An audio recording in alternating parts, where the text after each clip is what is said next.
Okay, so today we're really getting into the nuts and bolts of, well, getting better. We're diving deep into the source material on atomic habits. Hmm. This whole idea that really big changes often come from making incredibly small ones consistently. Exactly. And that word atomic, it's worth pausing on for you. It really has two meanings in this context. Yes, it means, extremely small, tiny. But maybe more importantly, the sources talk about it as the single fundamental unit of a bigger system. Like habits are the atoms of personal change. Right, the building blocks. And when Yeah. you stack those tiny blocks, the effect is huge. Yeah. I think the story that really drives this home, the compounding effect, is British cycling. It's pretty well known now. Oh, absolutely. You have to remember their history, though. For ages, they were, well, not great. Barely any Olympic success for decades. Zero Tour de France wins. I mean, it got so bad at one point, a top bike maker refused to sell them bikes, worried it would actually hurt their brand image. Wow. Yeah, they were associated with mediocrity, maybe even failure. And then Dave Brailsford comes in as performance director. Right. And his approach wasn't about some single massive breakthrough. It was what he called the aggregation of marginal gains. Simple idea, really. Look at everything that goes into riding a bike and improve each bit by just 1%. Just 1%. And we're not talking just about the bike itself, right? It was everything. Things like figuring out the best pillow for riders to get optimal sleep. Exactly. That and testing different massage gels, even the best way to wash hands to avoid illness. They even painted the inside of the team truck white to spot dust that might affect the bikes. It was obsessive. Tiny improvements across the board. And the results, they speak for themselves. Within, 5 years, they won the Tour de France. Then came a flood of Olympic medals over the next decade. It totally changed their trajectory. And the math really shows why. Getting just 1% better each day for a year, it doesn't just add up, it compounds. You end up something like 37 times better. 37 times. That's staggering. And the flip side is just as powerful, maybe even scary. Get 1% worse each day. And you decline almost to zero. It really highlights why the sources hammer this point. Your trajectory matters far more than your current results. So your current fitness, or your bank balance, Yeah. that's just a snapshot of past habits. Precisely. They're lagging measures. They reflect the systems you put in place or failed to put in place weeks, months, even years ago. If you want different results later, you've got to adjust the trajectory now, fix the inputs. Okay, so if trajectory is key, and it's built on these tiny habits, the first big mental shift the sources talk about is moving away from just focusing on goals. Which feels weird, right? If Yeah. I want to achieve something big, surely I need a goal. It's counterintuitive, yeah. But think about it. Goals often create only temporary change. They address the symptom, maybe, but not the underlying cause. Like cleaning a messy room, that's achieving a goal. Your room is clean for a bit. Right. But if you don't change the habits, the system that made it messy. It's going to get messy again pretty quick. Goals are about the finish line. Systems are about the process that gets you there and keeps you there. So the sources break down, change into these three layers: outcome, process, and identity. That's right. Outcomes are the results, like losing weight. Process is the system, like your workout routine and diet. But the deepest layer, the one that drives truly lasting change, is identity. It's about your beliefs about yourself. Identity change. How does that work? Well, the idea is that every action you take is like casting a vote for the type of person you want to become. So instead of the goal being run a 5K, the identity shift is I am a runner. Okay. So you start seeing yourself differently. Exactly. And once your pride, your self-image gets tied up with that identity, the behavior becomes much more automatic. You're not forcing yourself. You're just acting in alignment with who you believe you are. That makes sense. But what about motivation? Don't big goals sometimes give you that initial push to even start the system? How do you stay motivated just focusing on the process? That's a great point, and it highlights another issue with goal-only focus. It often ties happiness to the outcome. That mindset of, I'll be happy when I achieve X, you're constantly delaying satisfaction. Right. You're always chasing the next milestone. But with a systems-first approach, you can derive satisfaction from simply running the system. You enjoy the process of being a runner or a writer or whatever it is, anytime you engage in it, not just when you hit some arbitrary target. So fall to the level of your systems, focus on building good ones, and the results will follow. You got it. So how do we actually build these effective systems? The model gives us 4 laws of behavior change. It starts with the cue. The cue, that's the trigger, right? The start of the habit loop. Cue, craving, response, reward.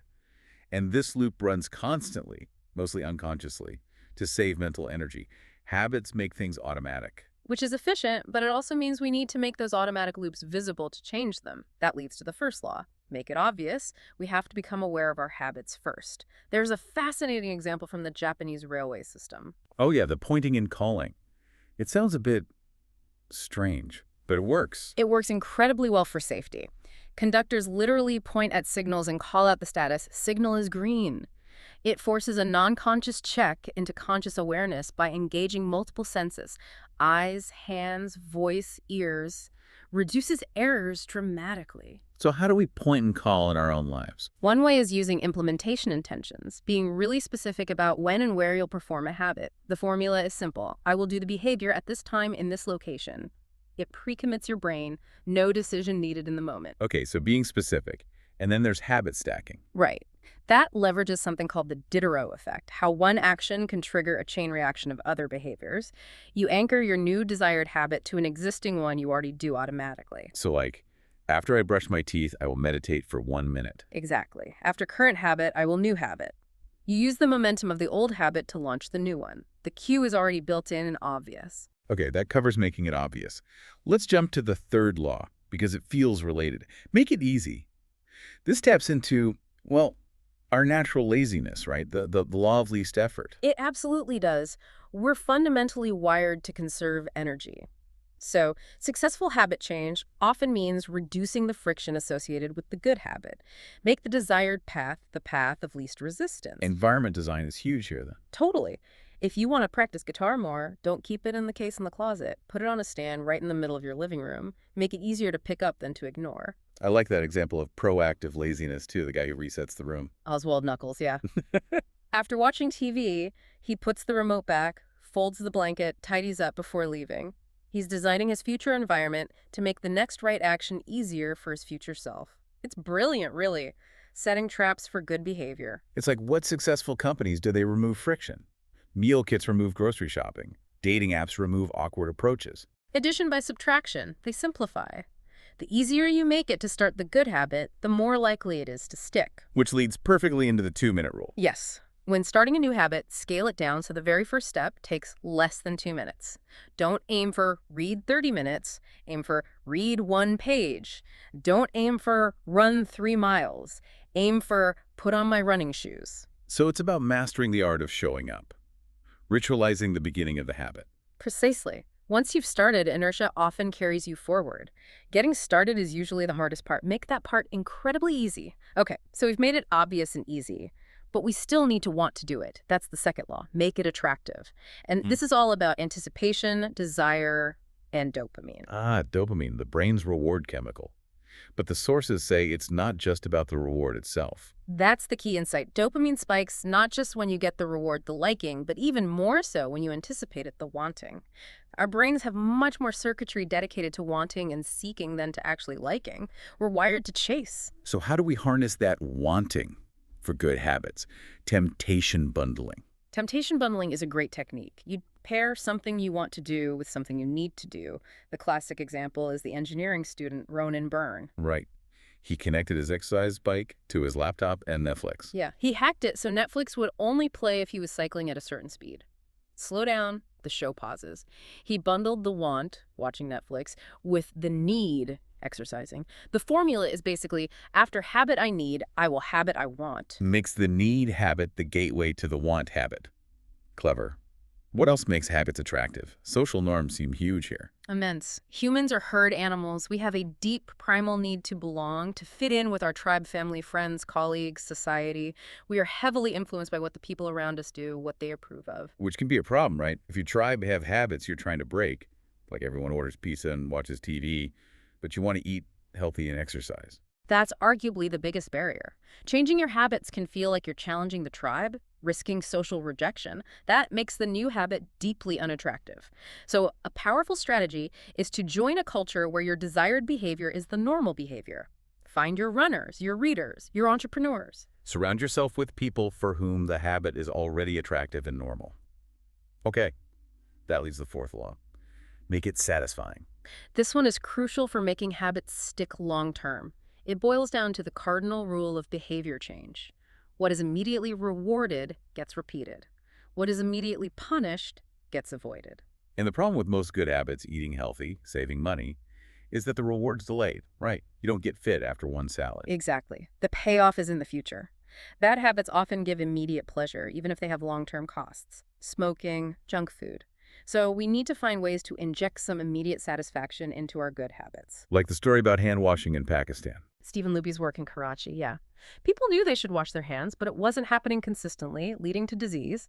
The intervention wasn't just education, it was better soap. Better soap. They partnered with Procter & Gamble to provide Safeguard soap, which was more premium, better smell, better lather. Suddenly, the act of washing hands itself became slightly more enjoyable, more satisfying on a sensory level. It provided an immediate positive signal. Compliance skyrocketed. So find a way to make the process itself feel good right now. What about tracking? Habit tracking is powerful for this. Putting an X on a calendar, filling a progress bar, it provides immediate visual evidence that you're moving forward. It's a little hit of satisfaction, reinforcing the action and your identity. And the rule there is crucial. Never miss twice. Yes, because you will miss a day sometimes. Life happens. Perfection isn't the goal. Missing once is an accident. Missing twice can feel like the start of a new negative pattern. So the focus is just getting back on track immediately the next day. Don't let one slip derail everything. Okay, and if we're trying to break a bad habit, we just flip the law. Make it unsatisfying. Precisely. You need to introduce an immediate cost or consequence for the unwanted behavior. This is where things like accountability partners or habit contracts come in. Like making a bet with a friend, or signing something that enforces a penalty if you slip up. Exactly. Thomas Frank used a contract where he'd owe his friend money and face public embarrassment on Twitter if he didn't wake up on time. It adds immediate, painful friction to failing, makes inaction unsatisfying. So we're doing all four laws: obvious, attractive, easy, satisfying. But the sources warn it's still not always smooth sailing.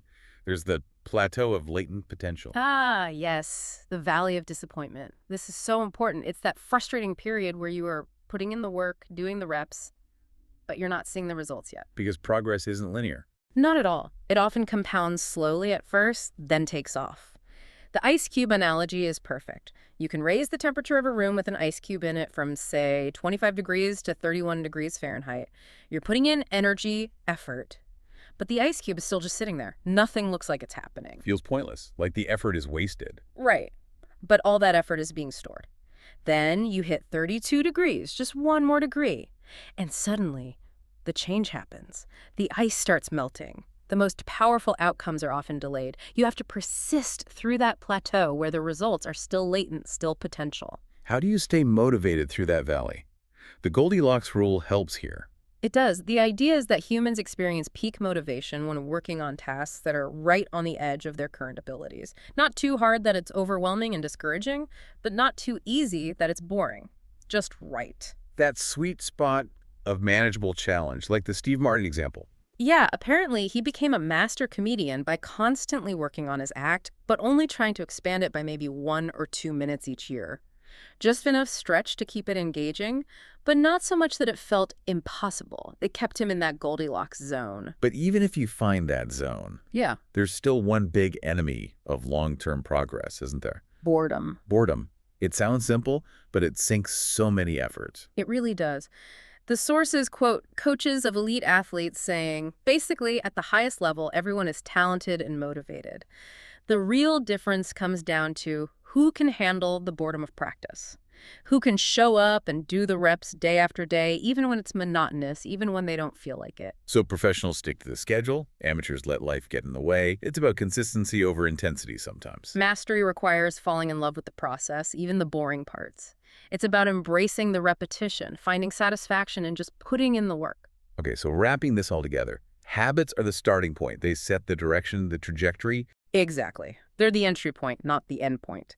And an important nuance the sources raise is aligning your habits with your natural inclinations, your personality, maybe even your genes to some extent. So. Well, some things will just feel easier or more satisfying to you than others based on your inherent abilities and interests. Leaning into those areas makes the whole process less of a struggle. You're playing a game where the odds are slightly more in your favor.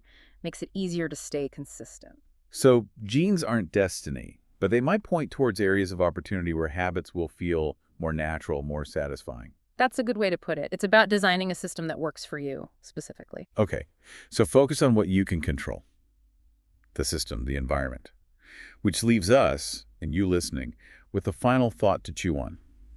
What's the one tiny atomic action you could take right now, today, to tweak your environment? Just to make your next desired habit maybe 1% easier to start. Focus on that first step.